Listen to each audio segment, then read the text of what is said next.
A commonly used motor in many applications, such as 3D printers or robots. So, and TI is a developer of stepper motors, so they wanted us to build a dynamometer in order to test stepper motors, or test NEMA 17 or NEMA 11 stepper motors specifically, and future stepper driver technology. So the way we're gonna, the dynamometer is gonna test the stepper motors by providing various load torques against the stepper motor and measuring the torque, position, speed, and the phase voltages and phase currents of the stepper motor.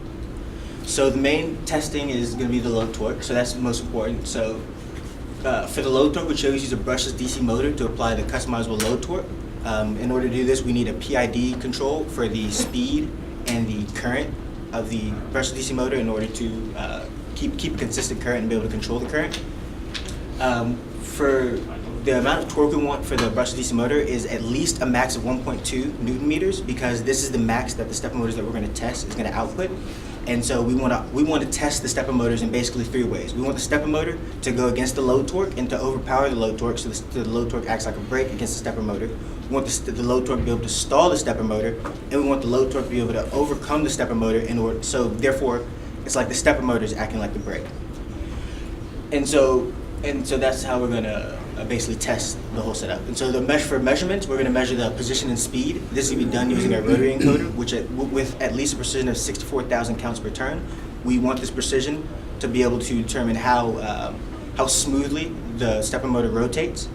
Next, we want to measure the torque, which we use a rotary torque sensor. As you see, it's the red block at our hardware overview below.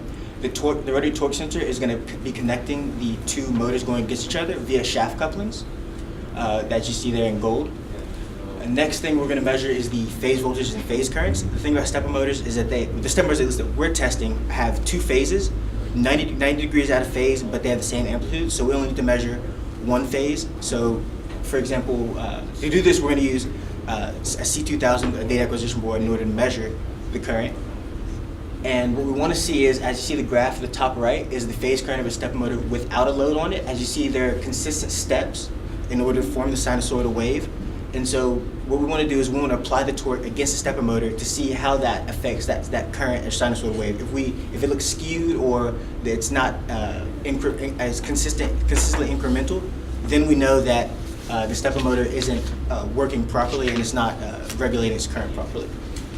The whole dynamometer will be implemented, or will be controlled through a graphical user interface, which will be designed through LabVIEW. All the parameters that we're going to measure versus time will be displayed on this graphical user interface, as well as we will choose the load torque profiles and run the stepper motor from this interface. Group members are Pablo and Katrina, who are over the hardware, and Taz and Marissa, who are over the software. Thank you. Any questions? So would you use these like in a manufacturing environment to see if they're good before you send them out, or would you like use them out in the field to see if one's dying? Or? Yeah, well, the objective mainly is to use it so it's easy to transport and it's demonstratable. So maybe you want to use it at a trade show to say, oh, I have this good stepper motor. Let me show you how it works out. See how consistent, and look at this other stepper motor. See how it works out. So look at the torque. It's not as consistent as ours. It doesn't work as smoothly. Things like that. That's a strong point that you may want to put in your follow-up presentation on why you're better, or why you'd use this, and Oh, yeah. I had it in my speech, but I just forgot it. Yeah, that's all right. That's all right. It's meant to be That's the whole purpose of this thing, It's meant to be portable and also work off of the 120 volts off the wall as well, so that's why. Okay. It's a very small project.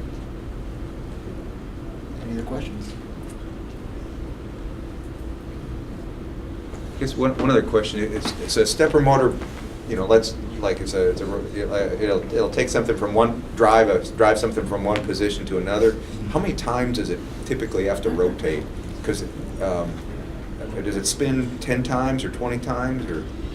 Typically, what they're trying to do is just try to drive the motors. And essentially, we're almost braking motors. Okay. Because we're trying to operate them in different regions. Okay. So they're trying to test it to where they can get enough time, so that way they can actually accumulate the information, and that way they can conclude their results off of what information they're able to read. It seems like you don't have much time to measure on it because it's not spinning free for a long time. Yeah, but it's just meant to be in the real-time GUI applications that where we're supposed to see what's actually going on, just like an oscilloscope. Okay. No more questions?